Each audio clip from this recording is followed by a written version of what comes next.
kit that I wanted to get a few years back when they were still in production was the MDC Roundhouse 060T. Then I finally ran across a pretty decent deal for an unbuilt kit, which is in a more standard railroad Weyerhaeuser. So let's see how quickly I can put this together.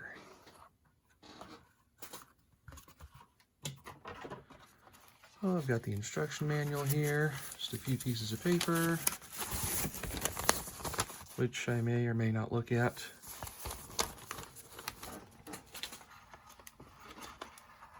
And there's the body. Looks like the previous owner may have gotten started on a couple parts of this. I see the jewels and the front plate there are already in place. Those were normally separate parts from what I read in the online instruction manuals, but those would only take me about a minute to put on anyway, so no big deal there. The chassis, which looks totally untouched, still got all its molding, casting, oxidation, and everything on it. Open frame motor. So this is from before they started providing the Sagami can motors. But these open frames are still nice runners, so that's just fine. And then the rest of the parts in this nice little bin. So to start, let's just finish the boiler assembly here and get this part in place. So a little touch of super glue here. This goes right here in that slot. Just hold that in place for a moment, and I'll leave that aside to set. So let's get onto the chassis here. So I'll start by brushing off this white crud.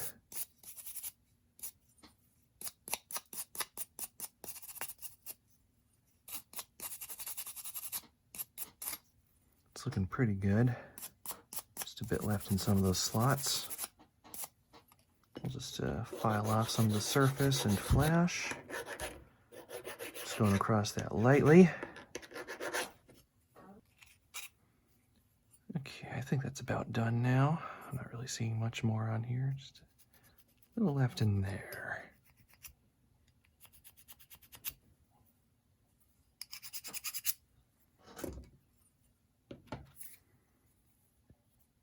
This part's a little cleaner, but still got a little bit of stuff on it. It's a 600 grit automotive sandpaper. That'll give it smooth as enough. The cylinders appear to be clean. There's just a little bit of flesh on there. Break that off. And file the edges a bit. So start with the drivers.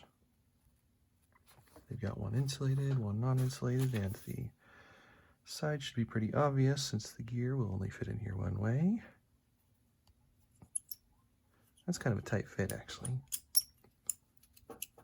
Just twist a drill bit in there to clean that out a little bit. Do the same for the other slots.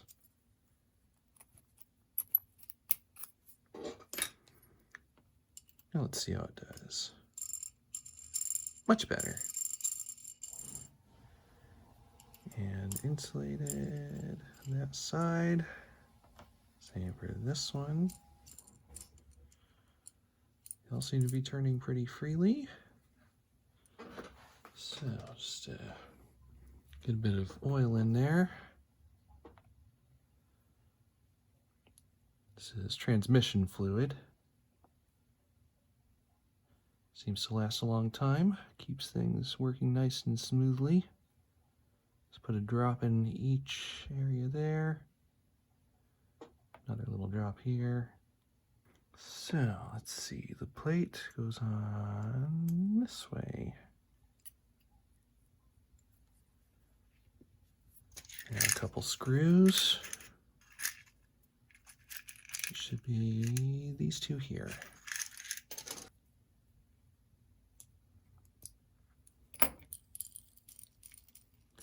Everything still turns smoothly.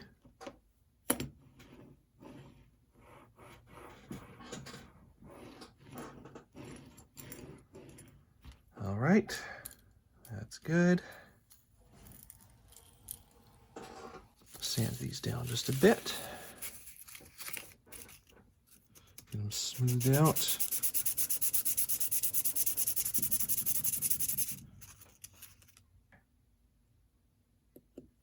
And press it on in. Yeah, that feels fine. There's just a little pop at the end there to let you know it's snapped in. And being able to press these in definitely makes the assembly quick. And they seem to fit in there tightly. Spinning just fine. Let's see how these fit. Okay, that should be fairly tight. Grab my weight here. Just carefully tap those in. And let's see how the crosshead moves.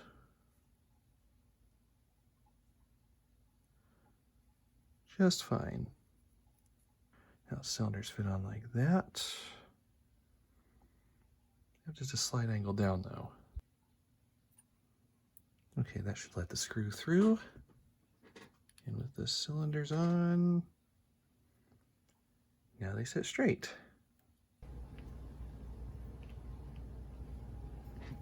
Don't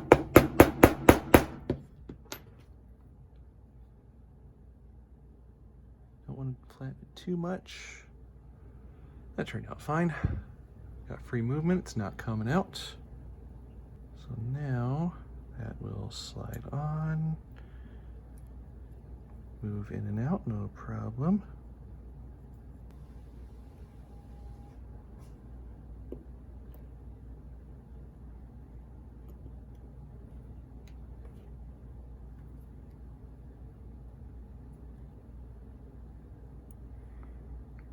Okay, it looks like the rod's actually hitting that brass bar a little bit, or the guide rod.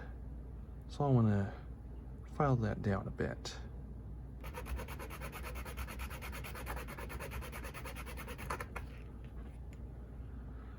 So I'm filing a slight angle in there that you can see.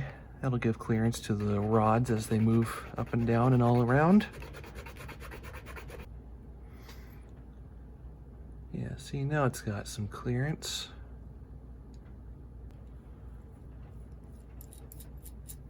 Very good. So just add a little bit of oil to make sure that these parts don't wear themselves down,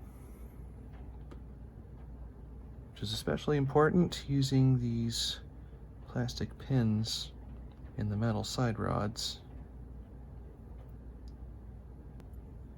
This goes back here and has one screw to hold it on, which I believe is this one. Aren't that many screws to choose from, so it makes it kind of easy to pick them out.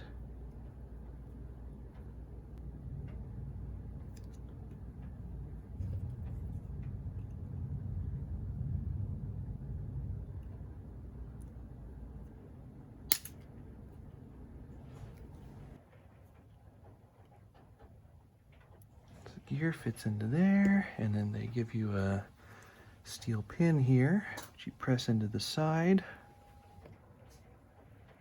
Line that up with the gear and press it in.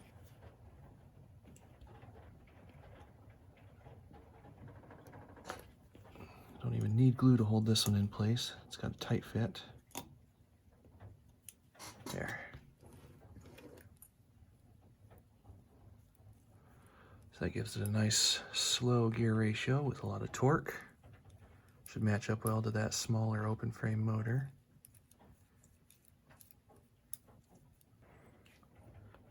So the motor will fit right here.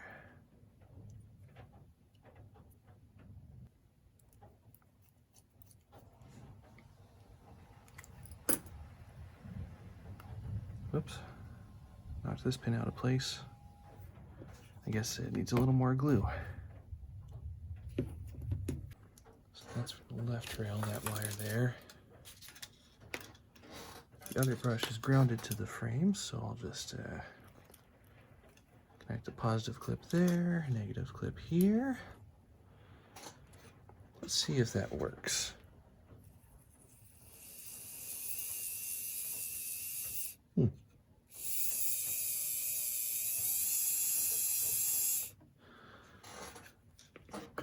Interesting, that's going backwards from what I expected. Did I actually do this wrong? I didn't think I did. No, I did it right. They just wired this backwards. Well, I can fix that. Unsolder that one. Unsolder this and move it around to the other brush.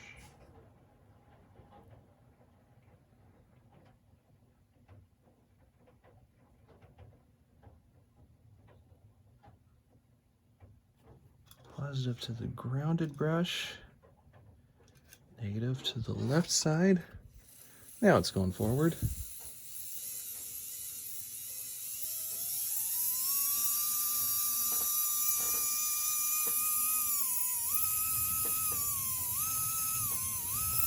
This seems to be working well. Got my white lithium.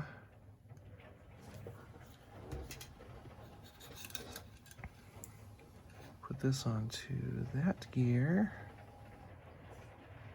Just a little on each of those teeth. That'll spread through. Don't want to overdo the greasing or it'll come out all over. I'll put this onto these teeth. Just a little at a time. A worm moving at high speed has a tendency to really fling this stuff all over the place, so start out slowly.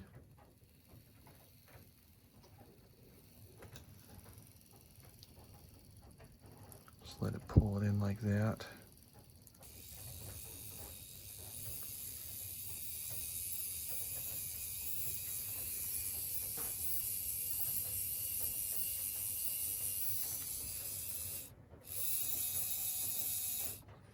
Okay, I think that's good. Let's get this wiper on here. So it's got an insulating piece and let's see, a few short screws here. Okay, so the insulator goes into this large hole here. Seems to press in place. No glue required. There, squeeze that with pliers. Now it's on there. Get a nice 90-degree bend on there.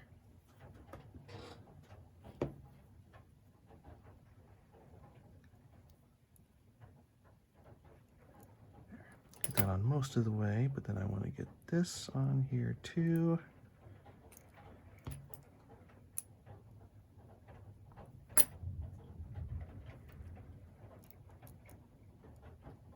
There. Get that in place.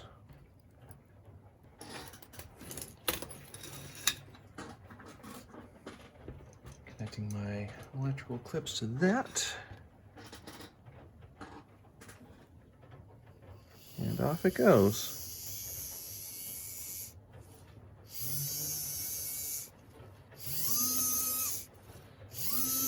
That's a nice slow runner.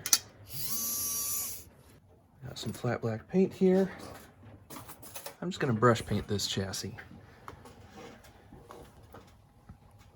On most of my kits now, I like to airbrush the parts, but since this is just a simple one, the body's pre-painted and all, I feel perfectly fine about doing this one with a brush, and as long as that's applied correctly, it can actually still look really good.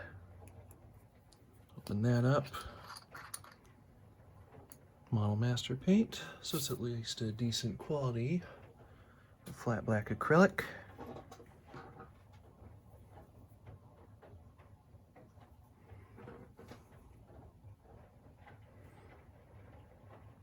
I'm not going too light on there.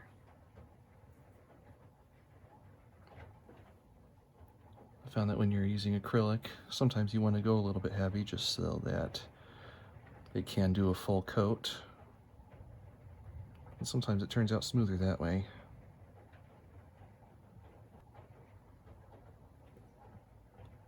It's actually turning out pretty well so far. I want that to dry out before I do the other one. So now I'll just do some of the chassis here. Being careful to avoid the axle slots so I don't get any paint inside of there.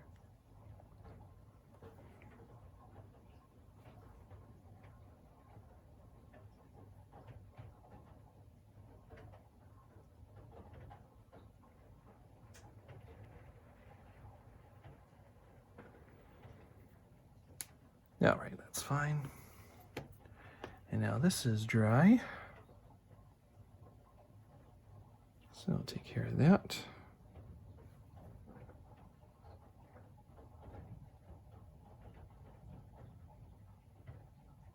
It's finished, and this one is dry enough to handle.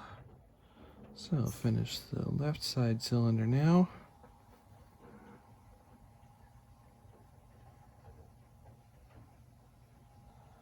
There, cylinder's done. And the chassis, ready to handle.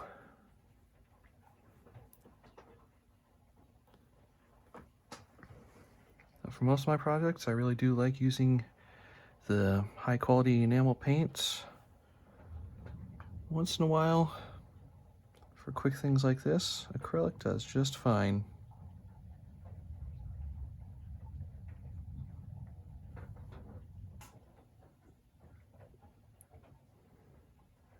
Okay, chassis is painted. This is Scale Coat 2 silver enamel. But unlike most of the enamel paints I've used, this actually dries pretty quickly. So I'll be able to brush some of this on and still be able to finish this within this one take video.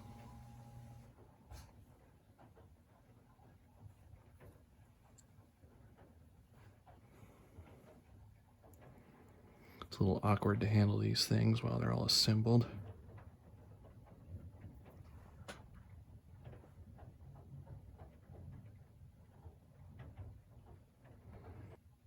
The best way to do this would be to pull things back off from the wheels, but I'm trying to be quick here.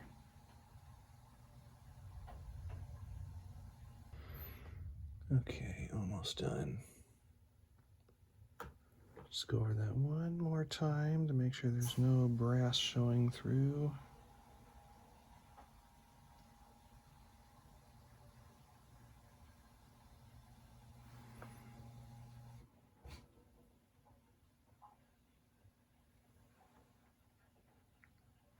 There. Okay, painting is done. So start with putting the wheels back on.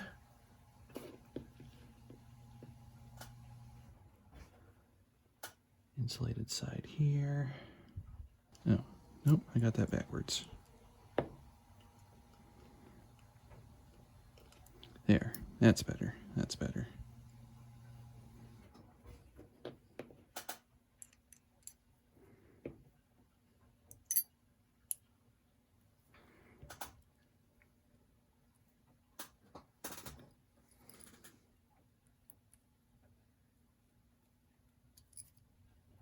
This step here is probably the most tedious part of the entire kit.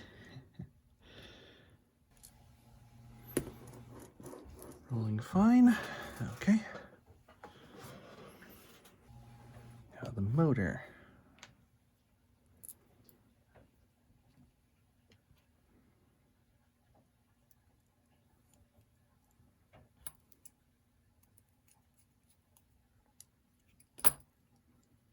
And the wiper.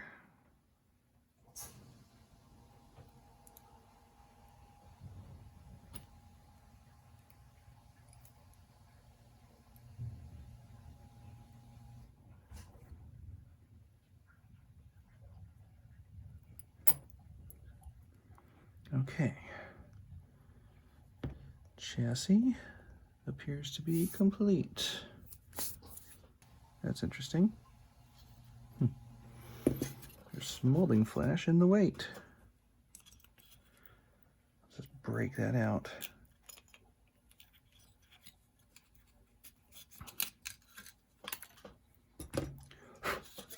There. Now it should go on.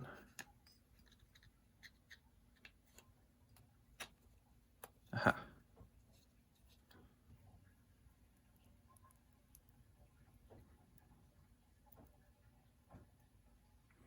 Okay, got that coupler on. Here's the screw.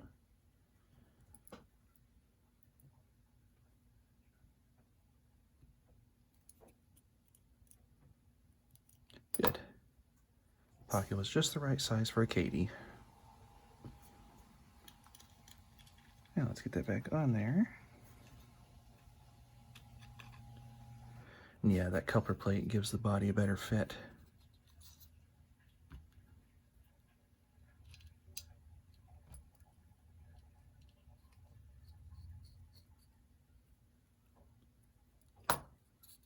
I do need just a little more touch-up paint in there, but I'll do that after getting this coupler on.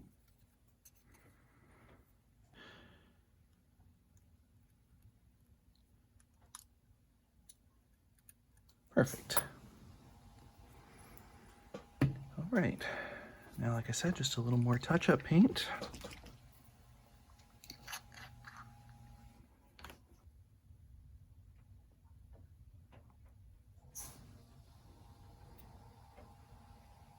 That looks better.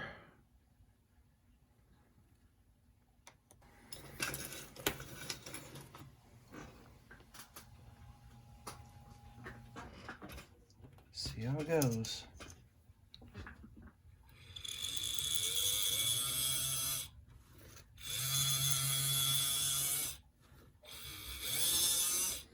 Runs just fine.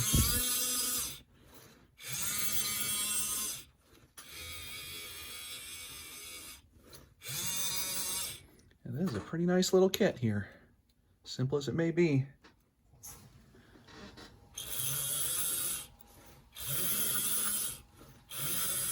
Yeah, that just needs a little run time on it, and I think this will be a really good little engine.